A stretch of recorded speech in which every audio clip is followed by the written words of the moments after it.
Alright, so this is a lesson for the Mike Posner song Cooler Than Me, and you'll probably notice I'm using my electric piano now rather than the usual white piano that I have there, and that's because for this particular song I like using the Rhodes sound. So that Rhodes electric sound, it gives it a bit more of a funky feel too.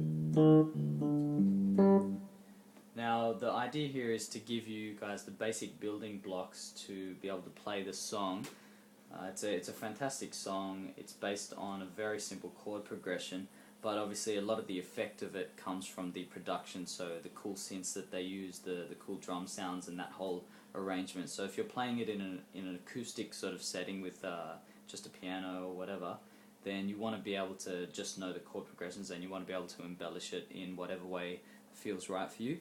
If you want to check out one way of doing it, you can have a look at my cover of the song, and there's a link in the corner of the box there, and you can have a look at that. And that's just one way of playing it, but obviously there would be hundreds of YouTube covers of it, so have a look at them and see how different people like to embellish it for the acoustic versions, and I'm sure you'll see some interesting stuff there. So let's get right to it. The song is actually based on very simply on a cycle of 3 main chords. So there's E flat, and these are just my chord voicings. Obviously for intermediate players you can do it however you want, but really for beginners this would be a good guide. So we've got an E flat in the bass, G, B flat, E. We've got a D minor 7, that's a D in the bass, A, C, F, and then a G minor 7, which I'm playing as B flat, D, F, G. So it pretty much goes through those 3 chords. That cycle repeats 3 times over. So if I could write you a song to make you fall in love, I would already have you under my arms. I used up all of my tricks. I hope that you like this, but you probably won't. You think you're cooler than me. So that 4th time over, for that last line of the chorus there, it goes back to the E flat, then it goes to an F, so A, C, F, but with a C bass. So let's go through that again when you play it in sequence. If I could write you a song to make you fall in love, I would already have you under my arms. I used up all of my tricks. I hope that you like this, but you probably don't. You think you're cooler than me. And then that pretty much runs through the whole thing, through the whole song. Now, one of the things that you can do in an acoustic way is when it gets into that really electro sort of thing after the first little verses, or whatever you want to call it, at the beginning, I like to play it like this.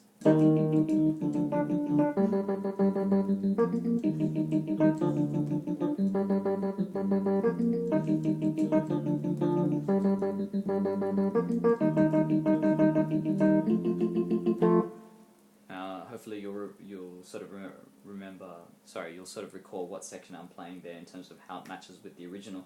What I'm doing there is just playing the root note of each chord. So again, the E flat, the D, and G, and I'm just playing it as if it was the hi-hat in that sort of time.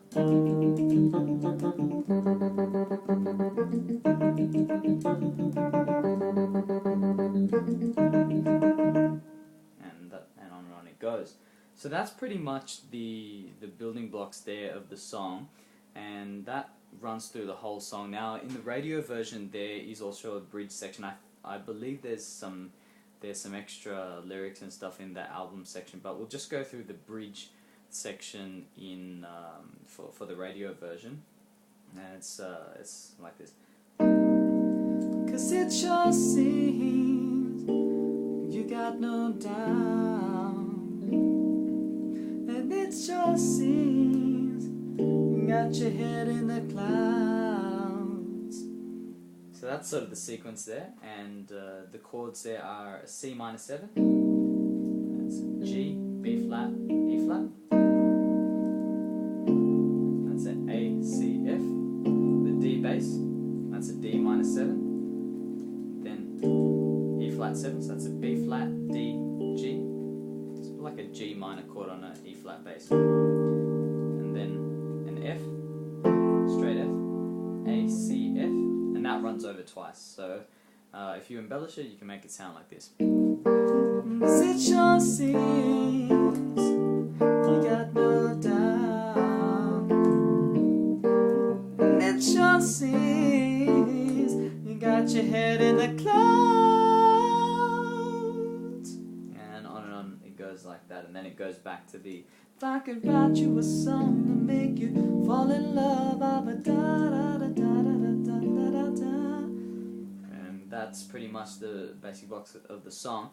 Now you want to, for the embellishments, I find if you're a beginner this might help you, but if you're playing the bass notes, use octaves for a song like this because they really do give you the freedom to be able to sort of make a percussive sound out of an acoustic version of this song. Now what I mean by that is that if you're playing octaves in the bass, so E flat, you can do something more interesting than that by kind of playing, so if the chord's like,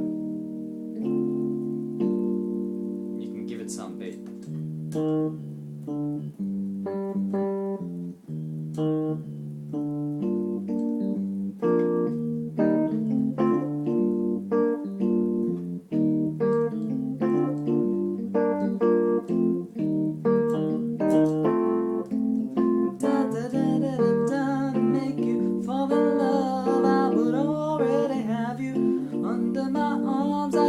All of my tricks, I hope that you like this, but you probably don't. You think you're cooler than me, and that's kind of how that works. So that's pretty much the basics of the verse and that middle section. Now in the second lesson I'm going to teach you the riff which comes there at the end, so you'll recognize it as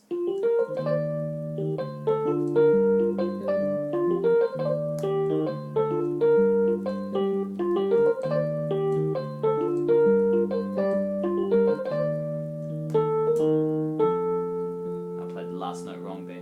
But anyway, have a look at the second lesson and that'll give you a bit more of a breakdown of that. For some of the intermediate players, you probably would have already figured it out from what I've just done there. But yeah, all the best with it and check out the second lesson. Happy playing!